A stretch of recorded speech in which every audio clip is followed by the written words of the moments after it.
membagi ilmu apa yang sudah saya dapat selama saya mengikuti program guru penggerak. Di sini kita akan belajar bersama, berkolaborasi, saling mendukung, mewujudkan disiplin positif di sekolah kita. Semoga Bapak Ibu guru di sini semua bisa berkolaborasi bersama untuk memajukan SDM guru. Amin. Untuk selanjutnya yaitu konsep utama dari modul budaya positif. Yang pertama yaitu perubahan paradigma belajar. Yang kedua yaitu kebutuhan dasar manusia. Kemudian disiplin positif, motivasi perilaku manusia. Yang selanjutnya posisi kontrol, keyakinan keras dan segitiga restitusi yang akan saya berikan sebagian pada saat ini. Pertama, saya ingin berdiskusi. Kita setuju atau tidak dengan pernyataan yang pertama, mendisiplinkan anak dengan hukuman. Anak harus dipaksa dulu, nanti anak-anak terbiasa. Kira-kira jenengan setuju nggak dengan pernyataan ini? Tidak ya. Oh, alhamdulillah nggak tidak. Oke, nomor 2, pemberian hukuman dengan hal positif dapat meningkatkan disiplin anak. Setuju. Pemberian hukuman juga dapat meningkatkan. Ada yang setuju, ada yang tidak. Boleh saya tahu apa kenapa? Kenapa Anda setuju dengan pendapat yang nomor 2? Mungkin tidak semua hukuman walaupun itu positif bentuknya ya. Atau coba? Ya. Kalau menurut saya, pemberian hukuman itu kan enggak selalu hukuman yang anak-anak yang tidak punya anak kan, bisa jadi kan kayak membersihkan lantai atau mengambil sampah gitu. Itu kan salah satu bentuk untuk meningkatkan disiplin anak. Oke. Jadi lingkungan. Terima kasih Bu Rika. Oh, mungkin maksud Bu Rika seperti ini, hukuman yang positif itu termasuk dimasukkan ke dalam kebiasaan anak. Oke. Nomor 3 itu memberi penghargaan dapat meningkatkan motivasi anak. Setuju tidak? Setuju. Terima kasih. Untuk selanjutnya yaitu filosofi Ki Hajar Dewantara. Filosofi di sini yaitu menurut KHD, pendidikan diartikan sebagai tuntutan dalam hidup tumbuhnya anak-anak.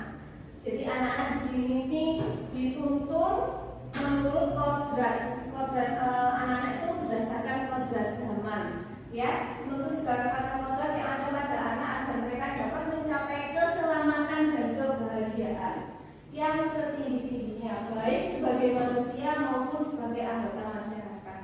Makanya kita di sini ini sebagai pendidik, kita menuntun anak-anak, tidak menuntut ya, tapi menuntun anak-anak agar mereka bahagia dan selamat dan dapat terjun ke masyarakat dalam kondisi yang sudah siap. Seperti itu. Selanjutnya yaitu perubahan paradigma belajar. Mungkin teman-teman akan melakukan kegiatan cobalah buka. Sekarang saya coba ambilkan kertas. Oke. Saya ambil kertas ya. Kita coba lakukan bersama-sama.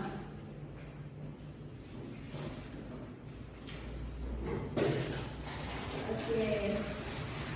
Coba jenengan lakukan sesuai seperti itu. Ambillah sepotong kertas, kemudian kemas dan jendela. Nah, setelah itu coba dengan cara membuka untuk membuka kepala anak Anda. Rekan Anda mencoba. Jadi setelah dikemas, berikan ke rekan Anda. Suruh membuka. Coba. Dengan cara apapun. Boleh dengan cara dibuka, dibuka. Kasih buka ya. Bahkan bisa kalau menawar uang juga boleh. Gitu.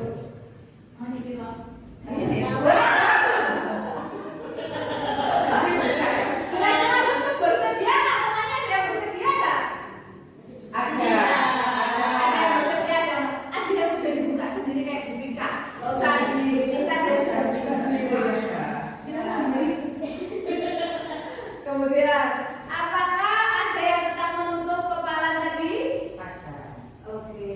Dalam kegiatan ini, sesungguhnya siapa yang memegang kendali atau kontrol untuk membuka dan menutup kepala tangan Anda tadi? Diri sendiri. Sama juga dengan anak ya. Jadi di sini siswa itu yang ingin belajar harus tumbuh dalam dirinya sendiri. Oleh karena itu kita hanya membentuk mereka untuk sadar, untuk bisa berpikir ini demi saya. Jadi guru hanya menuntun, bukan menuntut seperti itu. Jadi dalam kegiatan pembelajaran ini kita konsepnya berpusat kepada peserta didik, bukan lagi berpusat kepada guru. Oke. Teman-teman B4 emang hebat. Nah, sekarang pembelajaran dengan paradigma baru yaitu pembelajaran yang dirancang berdasarkan prinsip pembelajaran yang terdiferensiasi sehingga setiap siswa belajar sesuai kebutuhan dari tahap perkembangan untuk mewujudkan profil pelajar Pancasila.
Tujuan kita adalah menciptakan anak-anak yang memiliki disiplin sejak dini, sehingga mereka bisa berperilaku dengan mengacu pada nilai-nilai kebijakan universal dan memiliki motivasi intrinsik, bukan ekstrinsik. Maksudnya intrinsik ini mungkin jelas sudah pada tahu ya. Jadi kita sudah menumbuhkan budaya positif itu kesadaran dari dalam diri anak, bukan dari luar. Kamu ya nanti tak hukum kalau enggak disiplin. Nah, itu mungkin yang paradigma dengan ancaman, dengan intimidasi. Sekarang bagaimana kita mendisiplinkan positif tapi dari dalam diri, yaitu untuk menumbuhkan kesadaran melakukan sesuatu tanpa sombongan kayak tadi. Diintip dulu, dikasih mulai tak 25.000 ya belum dibuka tangannya. Tapi sekarang tidak bisa seperti itu. Karena sesuatu hal yang seperti itu tidak akan berjalan lama, tapi hanya sebentar. Karena saat dikasih aja dia seperti itu, tetapi untuk hal lain, untuk selanjutnya dia akan tetap melakukan hal yang sama. Selanjutnya yaitu kebutuhan dasar manusia. Kebutuhan dasar manusia itu ada 5. Pertama, bertahan hidup, kasih sayang dan rasa terima, 3 penguasaan, 4 kebebasan, dan 5 kesenangan. Misalnya, kalau anak tidak makan kan mereka butuh makan juga. Di sekolah mereka biasanya dibawakan bekal. Nah, kalau dibawakan bekal, terus mereka tidak habis, mereka nggak ada rasa kasihan kepada orang tua karena sudah membawa bekal. Itu termasuk dalam kebutuhan dasar manusia yang mana menurut jenengan semua? Bisa, ada lagi?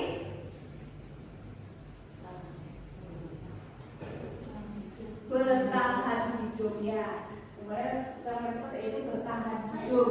Kenapa? Kenapa? Karena mereka butuh makan, tapi kalau makan selalu tersedia, mereka dengan senang sendiri tidak ingin menghabiskan, ya kan? Kemudian, jadi itulah mengapa kita harus mulai memberikan kesadaran kepada. Selanjutnya yaitu motivasi perilaku manusia. Yang pertama yaitu menghindari ketidaknyamanan dan hukuman. Yang kedua, mendapatkan imbalan atau penghargaan dari orang lain. Yang ketiga, menghargai nilai-nilai kebutuhan diri sendiri. Kalau menghindari ketidaknyamanan itu murid melakukan disiplin diri karena dia takut dihukum. Itu merupakan motivasi ekstrinsik karena dari luar. Kamu belum tak hukum ekstrinsik ya. Terus penghargaan. Nanti kalau bisa melakukan dapat kasih poin. Termasuk ekstrinsik. Kemudian murid melakukan disiplin diri karena sadar akan melihat kebajikan dirinya. Ini dari instruksi. Dia sadar kalau aku tidak mengerjakan tugas, aku yang akan rugi, nilaiku yang akan jelek. Kalau aku tidak mendengarkan bapak ibu guru saat menjelaskan, aku tidak akan paham. Jadi seperti itu ya. Selanjutnya yaitu konflik disiplin dengan identitas gagal. Bisa dilihat hukuman itu menyakitkan ya. Kedua, tidak nyaman, murid menjadi takut, memaksa, murid menyembunyikan kesalahan, murid menjadi rendah diri, penghargaan tidak efektif. Kemudian merusak hubungan sifat iri, mematikan kreativitas, menghukum dengan sistem ranking. Alhamdulillah di SDB pas sudah tidak ada ranking, ya kan? Orang pasar dan sebagainya. Karena kita menghargai setiap potensi anak. Anak-anak memiliki potensi dan keunikan masing-masing. Kemudian konsekuensi penguatan jangka pendek. Kemudian perlu monitoring berkelanjutan, stimulus. Kemudian restitusinya. Ini nanti kita akan bergerak tentang restitusi, segitiga restitusi ya. Murid bertanggung jawab untuk perilakunya. Fokus pada pemecahan masalah, murid menghormati dirinya dan orang lain. Teori kontrol, kemudian murid bersemangat memperbaiki kesalahan. Seperti itu. Dari sini ada yang mau dipertanyakan? Tapi sepertinya SDB bebas sudah mulai menerapkan disiplin positif ya. Saya ini cuma menguatkan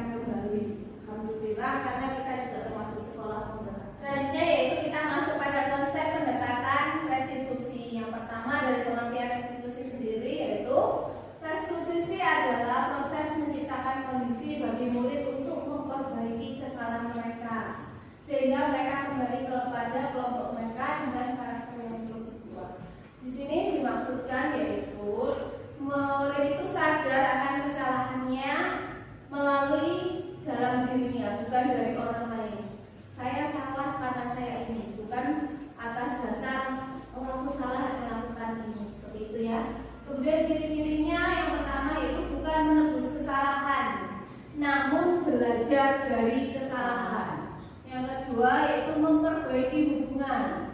Jadi kita misalnya kalau ada salah dengan teman atau dengan seseorang, kita berusaha memperbaikinya, bukan tambah memperkeruh hubungan tersebut. Kemudian yaitu tawaran, bukan paksaan. Di sini kita menawarkan. Selanjutnya itu menuntut untuk melihat ke dalam diri, mencari kebutuhan dasar yang mendasari tindakan, fokus pada karakter bukan tindakan, dan menguatkan dan fokus pada solusi. Selanjutnya yaitu perbedaan. Di sini ada perbedaan antara hukuman, konsekuensi, dan restitusi.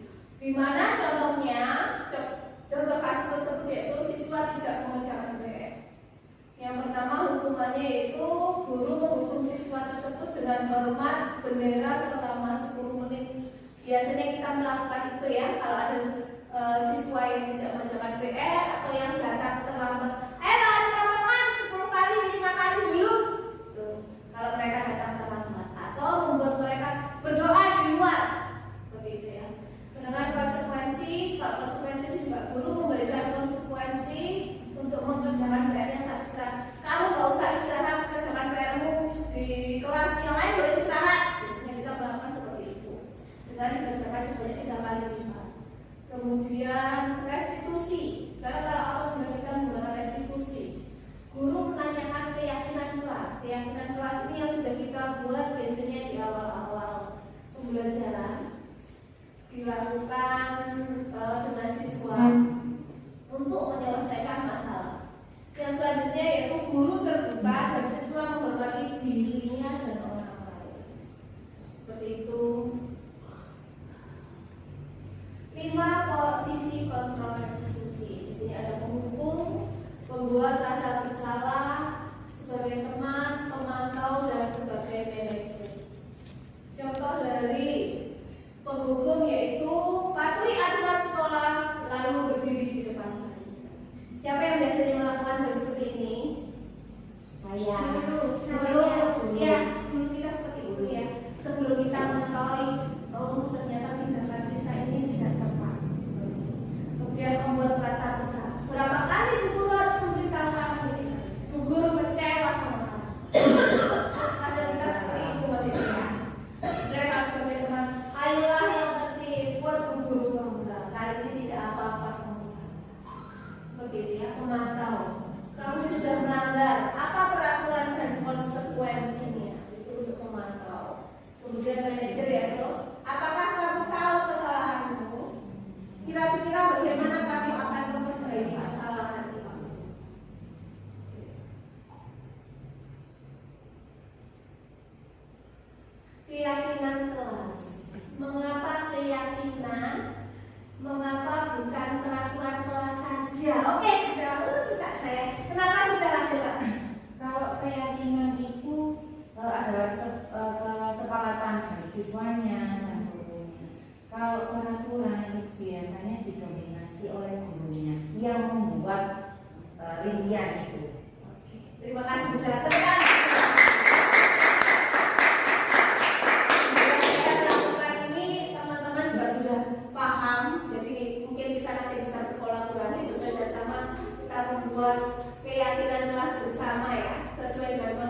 siswa-siswa saya. Yang pertama yaitu tentang disiplin waktu, kemudian belajar dengan antusias, semangat dan percaya diri, saling menjaga kebersihan dan keindahan.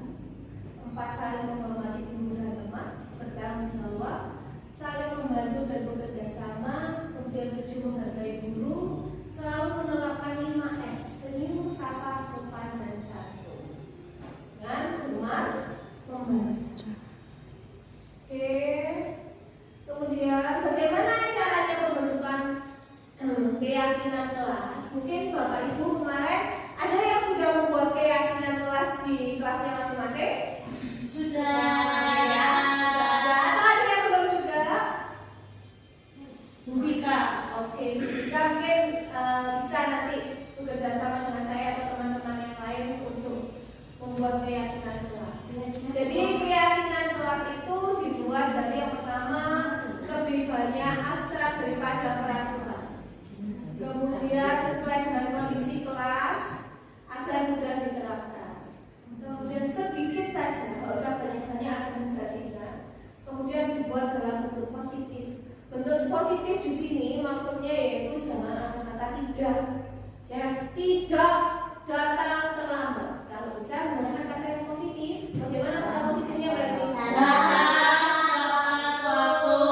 Oke, good, pintar. Nah, itu masuk dalam bentuk positif. Berupa pernyataan universal. Kemudian semua warga kelas telah dilibatkan saat membuat. Segitiga. Kemudian dalam menyelesaikan suatu kasus, alangkah lebih baiknya menggunakan segitiga restitusi. Di sini segitiga restitusi itu yang pertama yaitu menstabilkan identitas. Menstabilkan identitas itu misalnya seperti ini. Hari ini kenapa? Atau ada apa? Ada yang bisa bantu? Seperti itu menstabilkan identitas. Kemudian validasi tindakan yang ada muridnya saya kemarin itu Aisyah takut untuk masuk ke dalam kelas karena dia datang telat. Jadi validasi tindakan yang salah. Apa alasan Aisyah datang terlambat seperti itu? Kan biasanya kita, kenapa kamu datang terlambat seperti itu kan? Sebisa mungkin kita tidak menggunakan kata kenapa dan mengapa. Ya, jadi kita menggunakan kalimat yang positif. Apa yang menyebabkan Aisyah datang terlambat? Kemudian menanyakan keyakinan ini dari keyakinan kelas yang sudah dibangun. Dari hal tersebut, Aisyah melanggar keyakinan kelas apa? Seperti itu misalnya ya. Ya Bu. Nah, ini ada contohnya. Saya kasus yang saya ceritakan barusan.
yang pernah saya lakukan dengan menerapkan segitiga retribusi.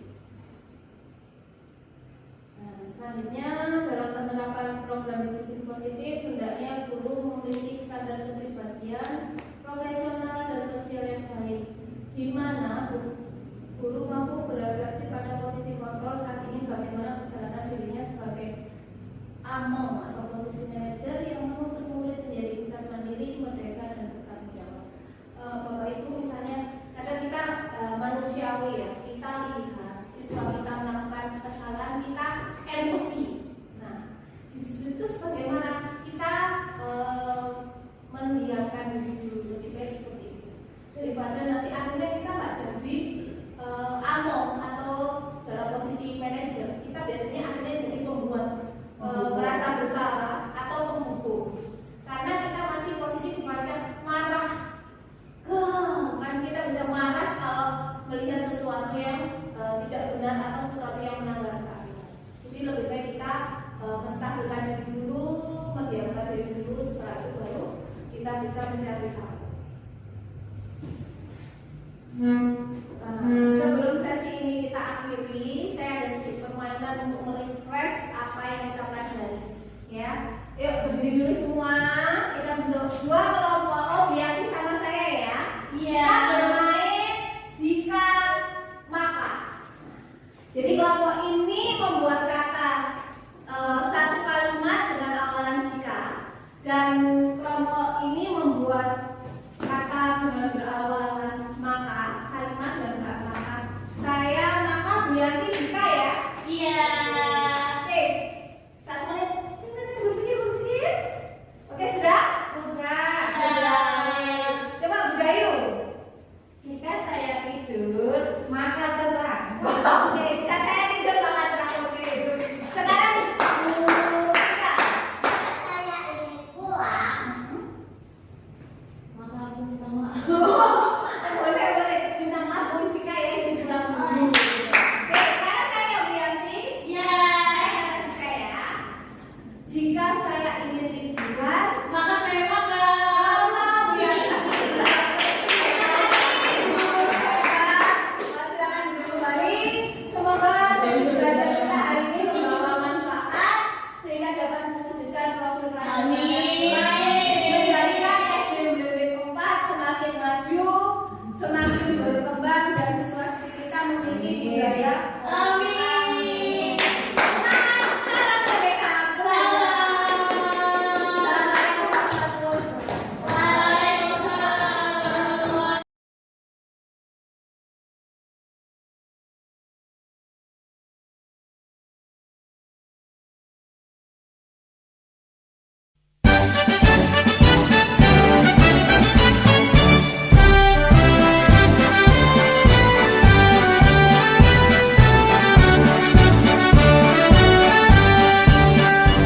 Bulatkan tekad, kuatkan hati.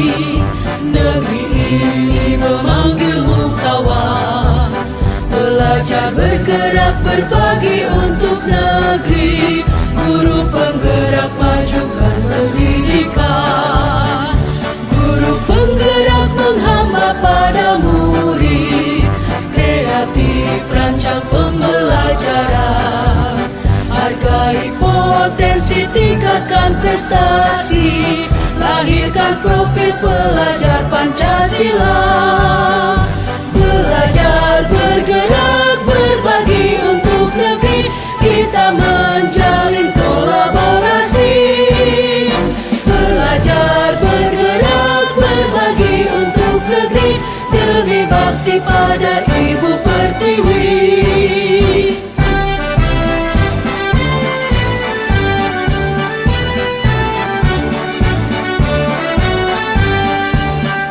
Bulatkan tekad, kuatkan hati. Negeri ini memanggilmu kawan. Belajar, bergerak, berbagi untuk negeri. Guru penggerak, majukan pendidikan. Guru penggerak menghamba pada murid. Kreatif, rancang pembelajaran. Hargai potensi, tingkatkan prestasi.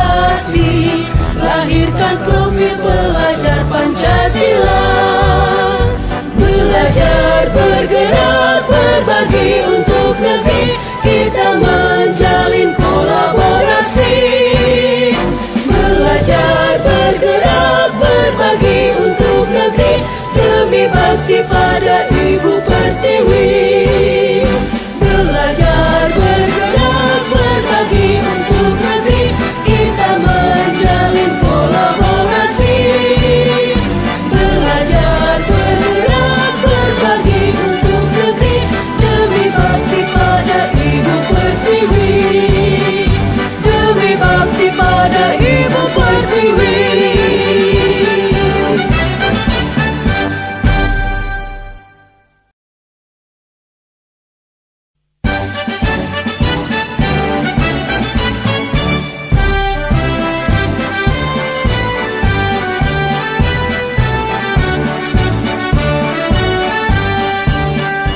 Bulatkan tekad, kuatkan hati, negeri ini memanggilmu kawan. Belajar, bergerak, berbagi untuk negeri, guru penggerak majukan pendidikan. Guru penggerak menghamba pada murid, kreatif rancang pembelajaran. Hargai potensi, tingkatkan prestasi, lahirkan profil pelajar Pancasila. Belajar, bergerak, berbagi untuk negeri, kita menjalin kolaborasi. Belajar, bergerak, berbagi untuk negeri, demi bakti pada Ibu Pertiwi.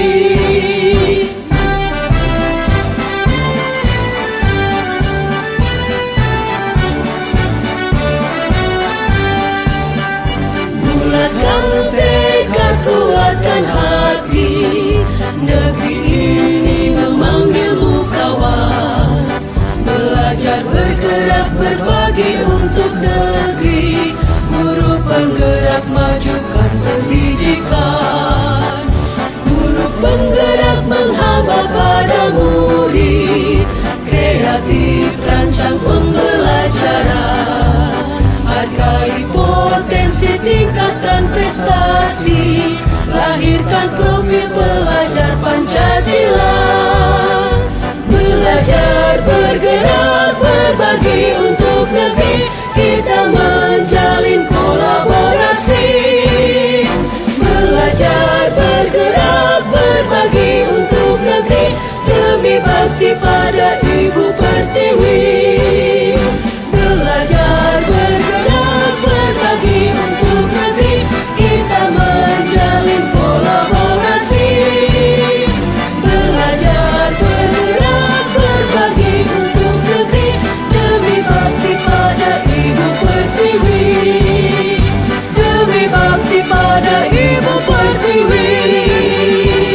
Kemudian yang keempat jadwal piket kelas.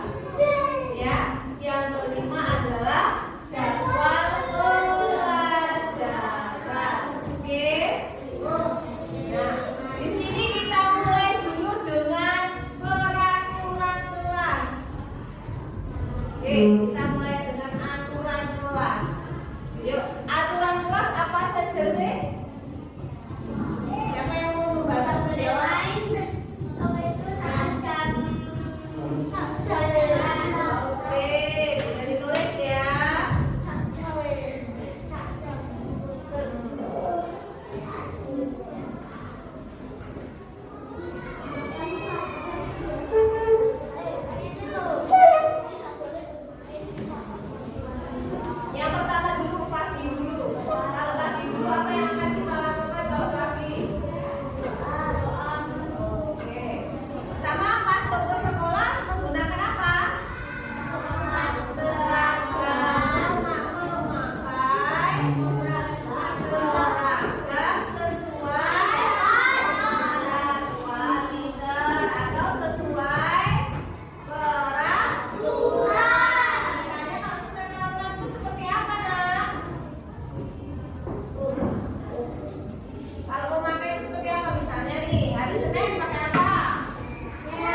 Buangnya kemana?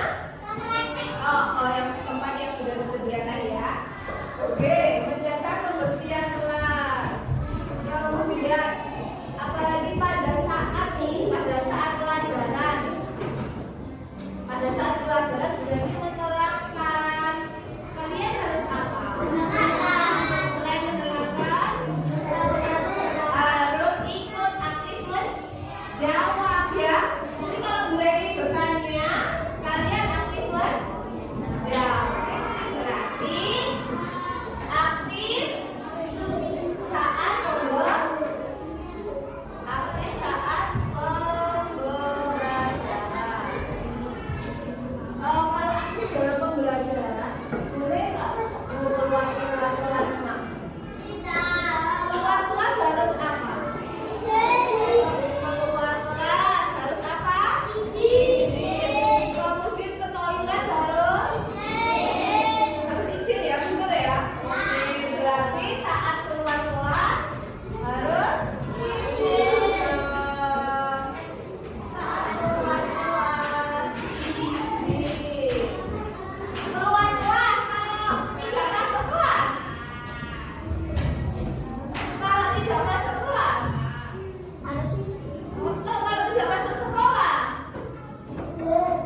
Kesini nak, tangannya.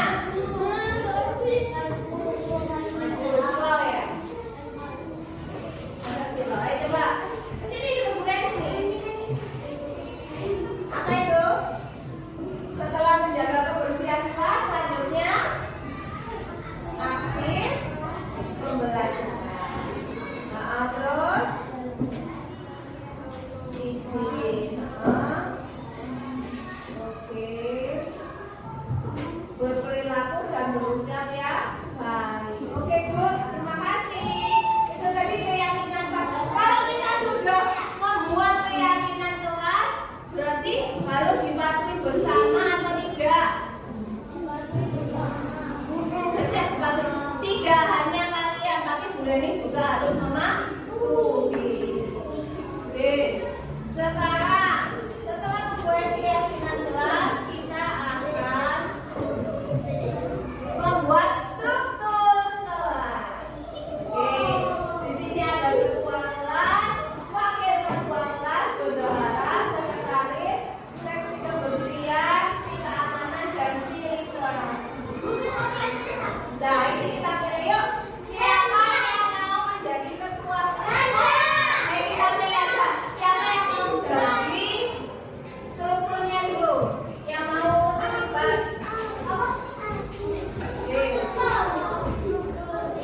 Ya, kita pilih dulu ya. Oke. Nah, berarti di sini ada. Siapa yang mau? Dulu. Oke, Mas Hendra. Terus yang kedua siapa? Siapa?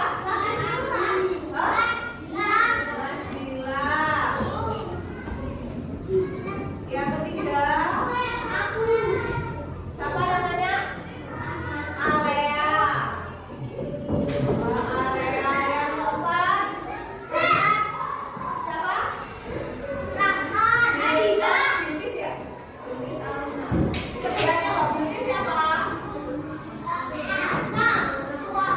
Terus Mas Rahmat. Ya, Mas Rahmat mau. Mas Rahmat mau. Mas Rahmat mau.